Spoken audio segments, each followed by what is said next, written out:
Baik, nama gue Rizky, profesi gue sebagai content creator, baik di YouTube ataupun di TikTok. Jangan lupa subscribe ini Rizky.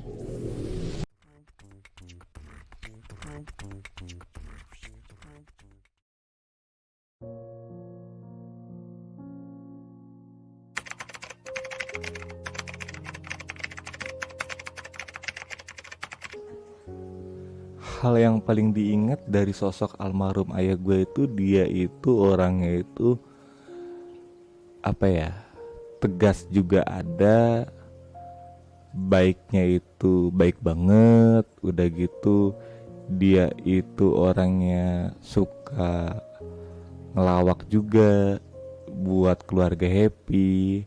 Udah gitu penyemangat atau kayak motivasi sih, tidak hanya ke anaknya aja, ke kawan-kawannya, bahkan ke tetangga pun. Almarhum ayah gua itu selalu buat motivasi orang.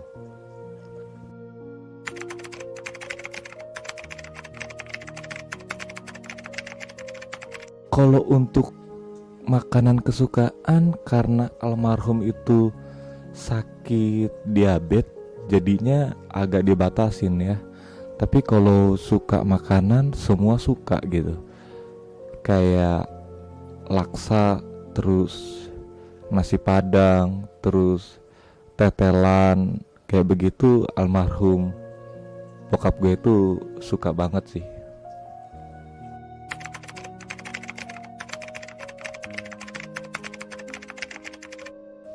Kalau Tuhan mengizinkan 1 menit untuk gua bertemu dengan almarhum ayah gua, ya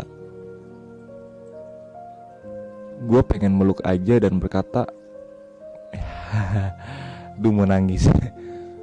eh Anakmu ini jagoan kecil yang sudah besar. Aku kangen ayah, gitu aja sih.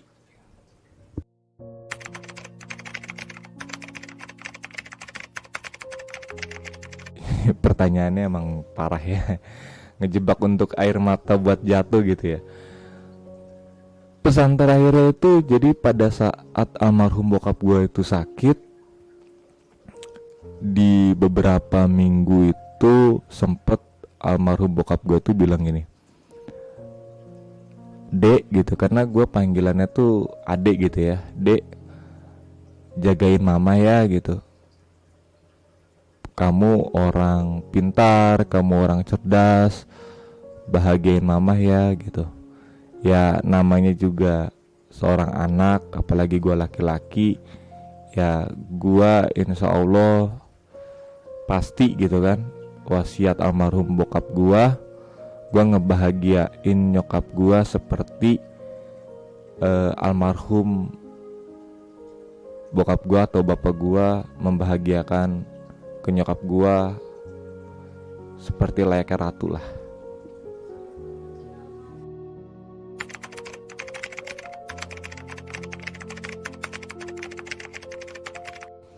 Kalau ditanya seberapa penting, penting banget ya, karena itu orang tua gue gitu, penting banget gitu. Yang tadinya kayak ibaratnya, aduh gimana ya gitu kan, kayak aduh ini hidup kayak begini amat gitu, terus kayak memberikan motivasi gitu. Nah sekarang ketika almarhum bokap gue udah disayang sama Allah untuk selama-lamanya, ya gua harus bisa seperti almarhum bokap gua gitu, sukses gitu ya di dunia gitu. Ya insya Allah sih.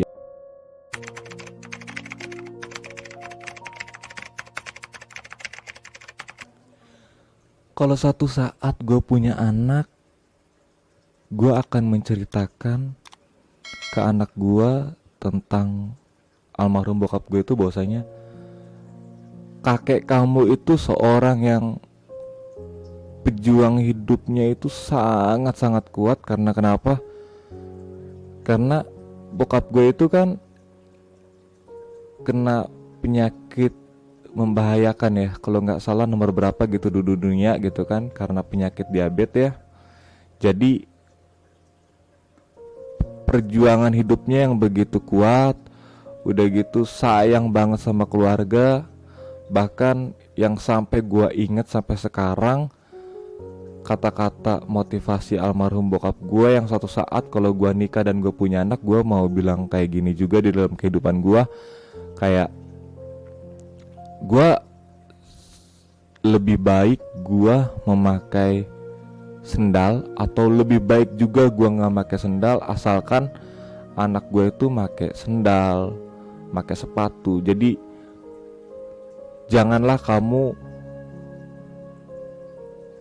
terlihat miskin di depan anak kamu walaupun ekonomi kamu dalam keadaan miskin. Jadi jangan sampai anak kamu merasakan apa itu sebuah kemiskinan, tetap membahagiakan. Karena bagi bokap gue itu keluarga adalah number one, keluarga adalah nomor satu.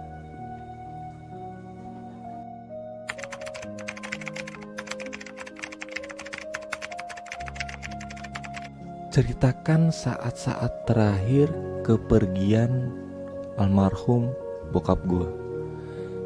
Jadi kejadiannya itu tepatnya itu di malam Senin.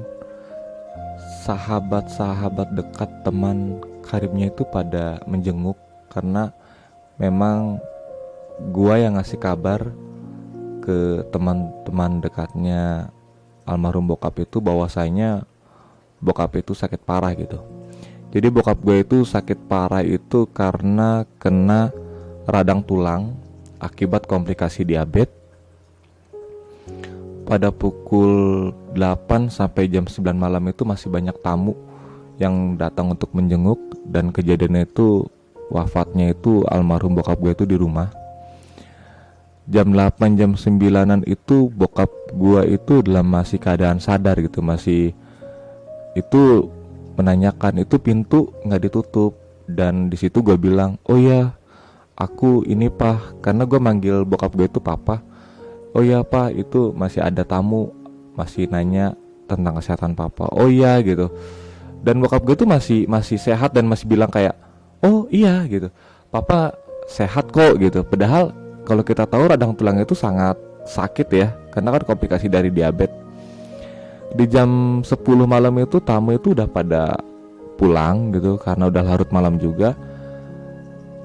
Di jam 11 itu nyokap gua itu matanya itu udah kayak darah gitu loh. Di sini putih-putihnya hilang tuh karena ngantuk banget kan. Udah beberapa hari, dari hari Jumat, Sabtu itu nyokap gua itu nggak tidur sama sekali gitu karena ngerawat bokap gua gitu dengan setia.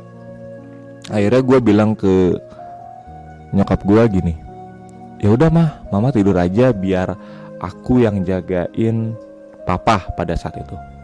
Ya sudah, akhirnya nyokap gua tidur. Gua di situ mantau perkembangan bokap gua seperti apa, bagaimana. Ya gue sih berdoa, ya Allah sehat ya gitu, mudah-mudahan besok sehat gitu. Ternyata di jam 12 atau jam 1:30 ya, jam 1:30 bukan jam 12, 1:30, bokap gue disayang Allah untuk selama-lamanya. Dan di situ gue sempat menemani, dan gue di situ manggil nyokap gue gitu kayak, mah gitu, oh ya ada apa dek gitu, itu papa kayaknya udah nggak ada deh. Yaudah gitu, akhirnya gue bangunin nyokap gue bangun. Pada saat itu masih nyokap gue ngeliat, dan di situ bokap gue kayak ngomong la ilaha illallah, dan gue tuntun juga la ilaha illallah gitu. Ya Allah lebih sayang sama bokap gue. Setelah gue tuntun bokap gue, akhirnya bokap gue meninggal dunia, wafat pada hari Senin. Dan ya hari Senin itu hari yang bagus. Jadi ya ibaratnya terima kasih apa gitu, udah ngebahagiain aku sama mama, udah perjuangan hidup papa sama mama itu begitu indah. Aku sebagai anaknya jadi motivasi, dan aku harus sukses kalau bisa, jangan kalau bisa sih, harus bisa, aku harus lebih sukses daripada papa dan aku mulai tunjukkan mulai saat ini.